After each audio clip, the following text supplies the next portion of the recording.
আজ বানাবো টমেটোর টক ঝাল। এই রান্নাটা খুব সোজা, খুব কম সময় লাগে আর দারুণ টেস্টি হয়। এখানে আমি 5 থেকে 6টা মতন মিডিয়াম সাইজের টমেটো কুচিয়ে নিয়েছি আর কাঁচা লঙ্কাগুলো চিড়ে নিলাম। এখানে যে যেমন ঝাল খাবে সেই অনুযায়ী কাঁচা লঙ্কা নিও। আমি এখানে 10 থেকে 12টা মতন কাঁচা লঙ্কা ইউজ করেছি। এই রান্নাটায় অবশ্য সর্ষের তেল একটু বেশি লাগে, তবে আমি প্রয়োজন মতন সর্ষের তেলই ইউজ করি। এখানে ফোড়ন হিসেবে ইউজ করেছি কালো সর্ষে আর শুকনো লঙ্কা। এরপর আমি দিয়ে দেবো কুচানো টমেটো। তবে এখানে আমার একটু ভুল হয়েছে, তেলের মধ্যে আমি নুন আর হলুদটা আগে থেকেই দিয়ে দিই যাতে তেল না ছিটকায়। তো আজকে আমি সেটা ভুলে গেছি।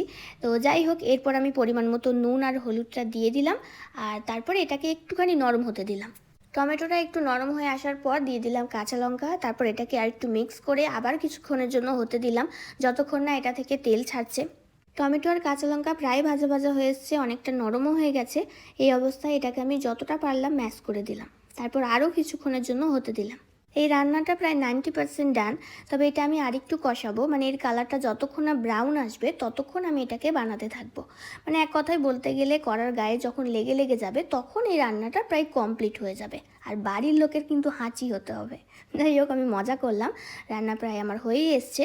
শেষে শুধু 2-4 ফোঁটা আমি লেবুর রস দিয়ে এটাকে আমি কমপ্লিট করব। মেয়েদের মাথায় প্রতিদিনের একটা চিন্তা থাকে যে কী রান্না করব। এটা কিন্তু খুব কম উপকরণে খুব টেস্টি একটা রান্না। এইভাবে কে কে বানিয়ে খেয়েছো অবশ্যই কমেন্টে কিন্তু জানিও।